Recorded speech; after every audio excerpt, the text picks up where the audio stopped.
प्रिय विद्यार्थियों नमस्कार। हिंदी की ऑनलाइन शिक्षण व्यवस्था में आप सबका हार्दिक अभिनंदन स्वागत। आइए प्रारंभ करते हैं हिंदी का शिक्षण। आज के हमारे शिक्षण का प्रकरण है कक्षा 8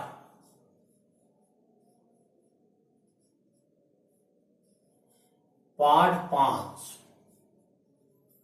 पाठ 5 का नाम है चिट्ठियों की अनूठी दुनिया।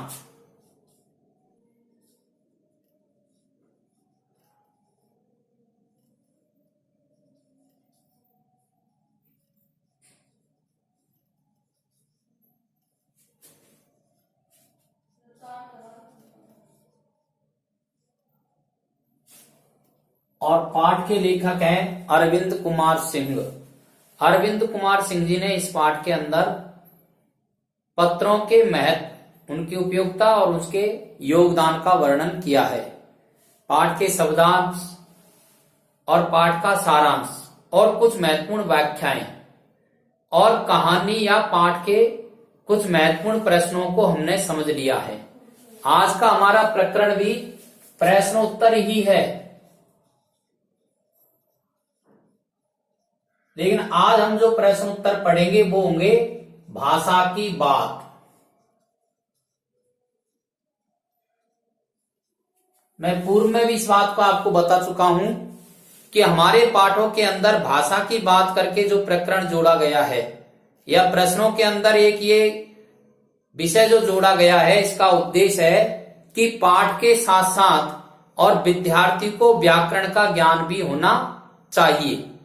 आज के इस पाठ के जो भाषा की बात के प्रश्न है या भाषा की बात के दो बिंदु हैं, उन बिंदुओं में व्याकरण के कुछ प्रकरण हमको समझाए जा रहे हैं। एक एक प्रश्न के माध्यम से और एक एक विषय को हम समझते चलेंगे।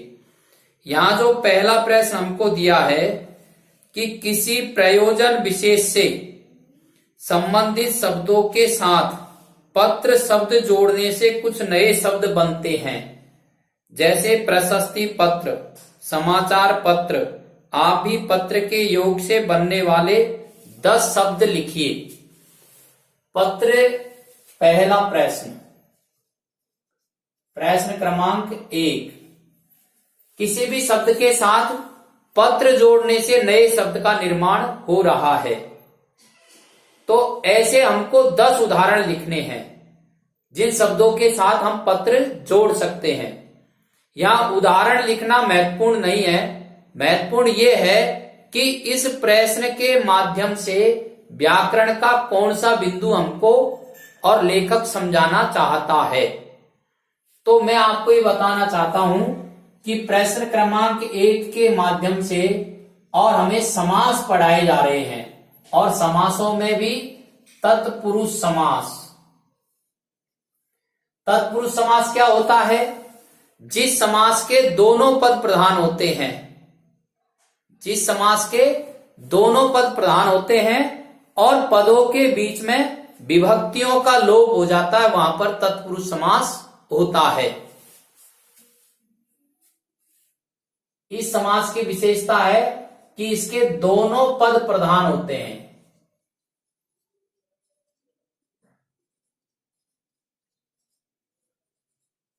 और दूसरी विशेषता है कि कारक विभक्तियों का लोप होता है।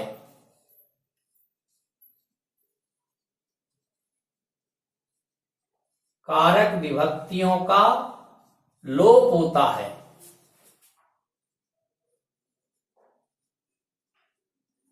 और जब कारक विभक्ति का लोप होता है तो इसकी तीसरी विशेषता है कि उसके स्थान पर योजक चिन्ह लगा दिया जाता है, और इस योजक चिन्ह का नाम हो जाएगा सामासिक चिन्ह।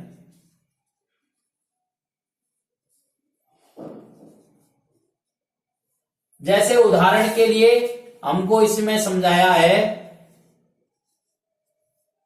समाचार पत्र।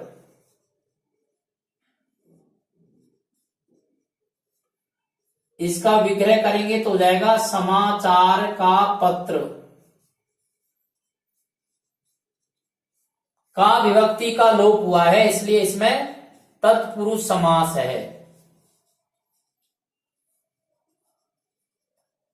अब इस प्रकार के हमको 10 उदाहरण लिखने हैं। तो अपनी पाठ्य पुस्तक में कुछ उदाहरण आए हैं और कुछ उदाहरण हम व्याकरण की ओर से लिखेंगे। तो एक उदाहरण है जैसे विभागीय पत्र, ये हो सकता है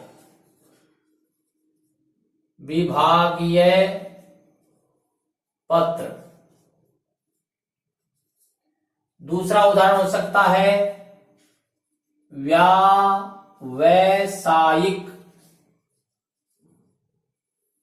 पत्र।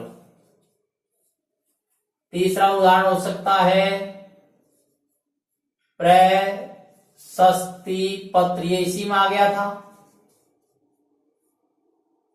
और चौथा उदाहरण और भी है आपकी पुस्तक में, प्रार्थना पत्र।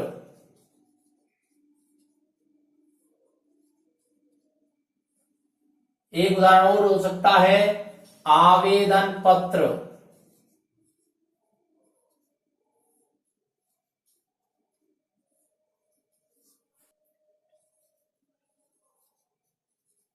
बधाई पत्र।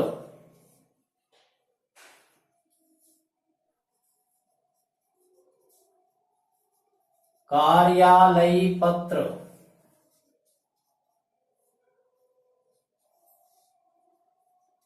संवेदना पत्र। व्यक्तिगत पत्र।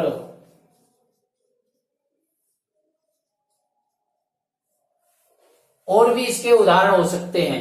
इस प्रकार से और 10 उदाहरण हमको लिखने होते हैं। उदाहरण हम लिख सकते हैं। समझने की बात है कि प्रश्न क्रमांक 1 के माध्यम से हमें तत्पुरुष समास समझाया गया है।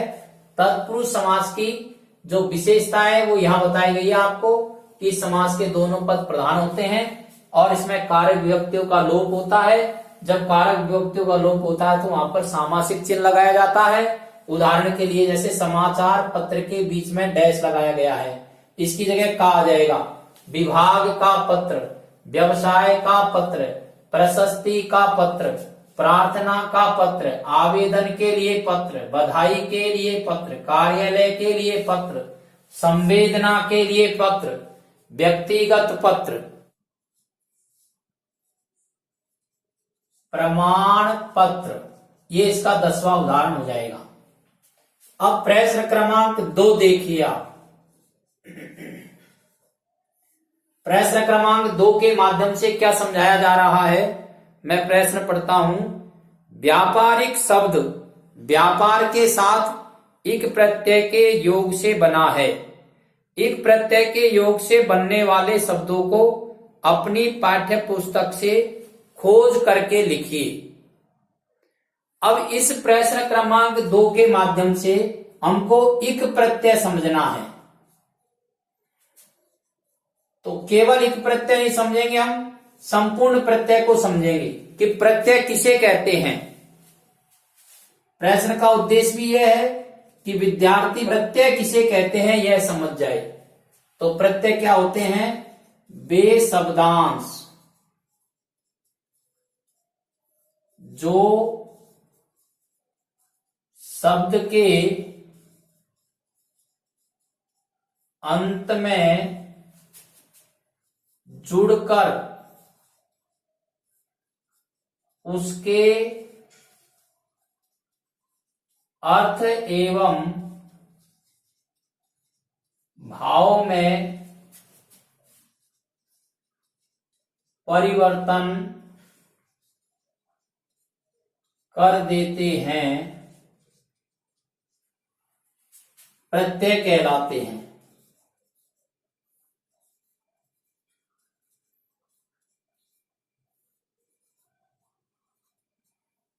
अब हिंदी में प्रत्यय कई हैं, लेकिन यहां पर विशेष रूप से जो समझाया गया है वो इक प्रत्यय समझाया गया है। जैसे इक प्रत्यय है।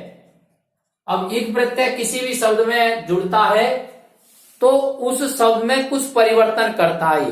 अर्थ और भाव में तो परिवर्तन करता ही है, शब्द की रचना में भी परिवर्तन कर देता है। इक प्रत्यय की यह विशेषता होती है कि जब भी यह किसी शब्द के अंत में जुड़ता है तो या तो यह शब्द का जो प्रथम वर्ण है उसको दीर्घ कर देता है, या उसकी वृद्धि कर देता है, या उसको गुण कर देता है। दीर्घ कर देता है अर्थात ए का आ कर देता है, गुण कर देता है अर्थात ई को ए, ऊ को ओ कर देता है, या फिर शब्द की वृद्धि कर देता है, ई को ए कर देता है। इस प्रकार से और एक प्रत्यय किसी भी शब्द के अंत में जुड़ता है तो उस शब्द के प्रथम जो वर्ण है उसको या तो दीर्घ करता है, या वृद्धि करता है, या उसको गुण कर देता है। ये उसकी विशेषता रहती है एक प्रत्यय की। अब उदाहरण की दृष्टि से आपको यहां दिया गया है व्यापारिक। तो ये व्यापारिक शब्द कैसे बना है? व्यापार प्लस इक। अब इसको यदि एक प्रत्यय जोड़ेंगे तो क्या हो जाएगा? व्यापारिक। अब ये एक उदाहरण दिया हमें। अब इसी तरह के अन्य उदाहरण हमें पुस्तक में से छांटने हैं। तो मैंने एक उदाहरण छांटा है, जैसे इतिहास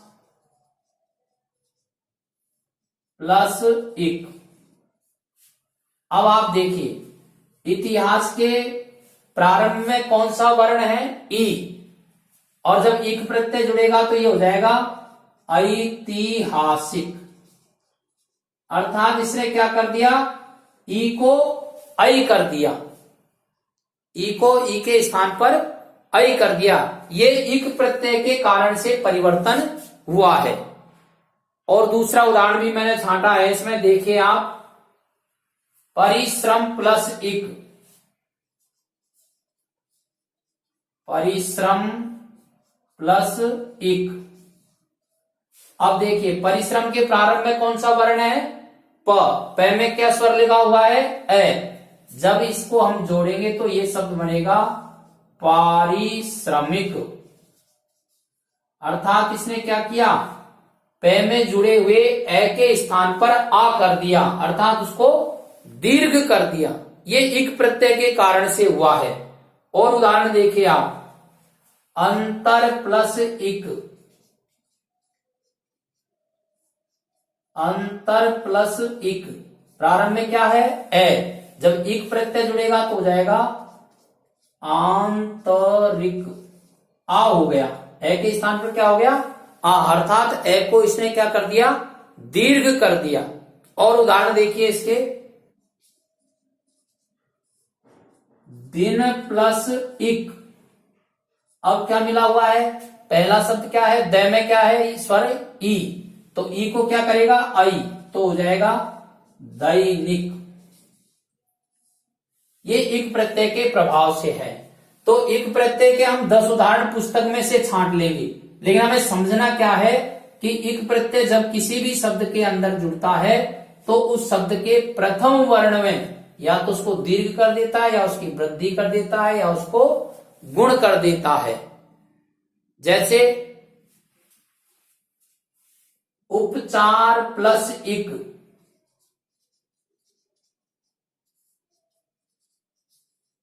और इसको जोड़ेंगे तो हो जाएगा औपचारिक।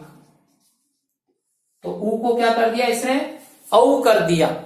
ऊ के स्थान पर ओ हो जाता है गुण में, और ओ को क्या हो गया? औ। अर्थात गुण करने के बाद में उसकी वृद्धि कर दी। तो इस प्रकार से एक प्रत्यय के योग से जो भी शब्द होगा उसमें जिसमें एक प्रत्यय जुड़ेगा उसके प्रथम वर्ण को या तो ये दीर्घ कर देता है, या उसकी वृद्धि कर देता है, या उसको गुण कर देता है। यह समझाने के लिए प्रश्न क्रमांक 2 हमें समझाया गया है कि एक प्रत्यय जोड़ते समय हमें ये सावधानी रखनी है। अब इसका प्रश्न क्रमांक 3। प्रश्न क्रमांक 3 को देखिए आप, दो स्वरों के मेल से होने वाले परिवर्तन को स्वर संधि कहते हैं। इस प्रश्न के माध्यम से हमें स्वर संधि पढ़ाई जा रही है। तो स्वर संधि की परिभाषा इन्होंने दी है हमको, दो स्वरों के जोड़ने से परिवर्तन होने वाले परिवर्तन को स्वर संधि कहते हैं। जैसे उदाहरण भी दिया है इन्होंने, रवि प्लस इंद्र। और रवि के व में ई, इंद्र के प्रथम वर्ण ई और ई मिलकर के दीर्घ ई हो गया और शब्द बनेगा रविंद्र। इस प्रकार से ये समझाना चाहते हैं कि स्वरों के मेल से उत्पन्न परिवर्तन को स्वर संधि कहते हैं। ये स्वर संधि कितने प्रकार की होती है? तो यहाँ आपकी जो पुस्तक है इसमें 4 प्रकार की स्वर संधियों का उल्लेख किया है, पर स्वर संधियां 5 प्रकार की होती हैं। इसके 5 भेद हैं। उसमें से पहला भेद है दीर्घ स्वर संधि, दूसरा भेद है गुण स्वर संधि, तीसरा भेद है वृद्धि स्वर संधि और चौथा भेद है यण स्वर संधि और 5वां भेद है अयादि स्वर संधि।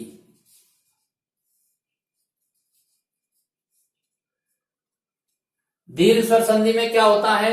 समान स्वरों का जब मेल होता है तो उसका दीर्घ रूप हो जाता है। इसी प्रकार से गुण स्वर संधि में क्या होता है? ए आ के सामने यदि ई उ री री लिरी लिरी आ जाता है तो ई को ए, उ को ओ और री को अर और लिरी को अल हो जाता है। इसी प्रकार से वृद्धि संधि में ए आ के सामने ए आई आ जाता है तो आई हो जाता है और ओ औ आ जाता है तो औ हो जाता है। ये वृद्धि स्वर संधि में। यण स्वर संधि में क्या होता है? ई उ री री के सामने कोई असमान आस्वर आ जाता है तो ई को य, उ को व, री को र और री को ल हो जाता है। इसी प्रकार से अयादि स्वर संधि में, स्वर संधि में अय, आय, अब और आव हो जाता है। अब हमसे ये कह ये रहा है कि इसे दीर्घ स्वर संधि कहते हैं। दीर्घ स्वर संधि के उदाहरण खोज करके लिखने हैं। इसी प्रकार से गुण, वृद्धि और यण स्वर संधियां होती हैं। पहले दीर्घ स्वर संधि के उदाहरण हैं। दीर्घ स्वर संधि में समान स्वरों के मेल से दीर्घ रूप हो जाता है तो इसके उदाहरण है जैसे हिम प्लस आलय बराबर हिमालय। हिम के में ए लगा हुआ है और आलय में आ, ए और आ मिलकर के आ हो गया तो शब्द बन गया हिमालय। ऐसे गुण स्वर संधि का उदाहरण है महा प्लस ईस,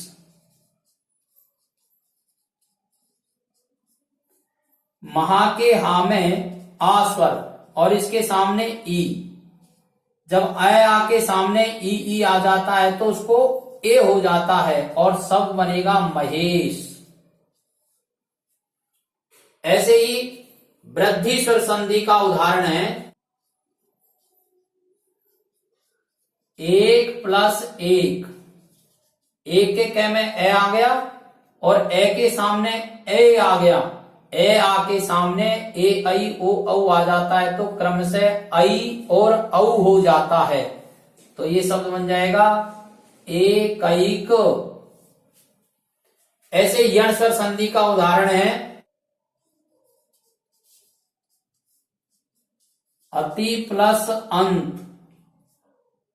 अति के तय में ई स्वर मिला हुआ है, अंत में ए स्वर मिला हुआ है। ई के सामने ए आ जाता है तो ई को य हो जाता है और शब्द बन जाएगा अत्यंत।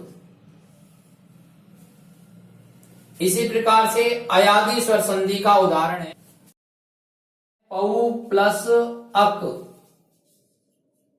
औ को आ हो जाएगा और शब्द बनेगा पावक।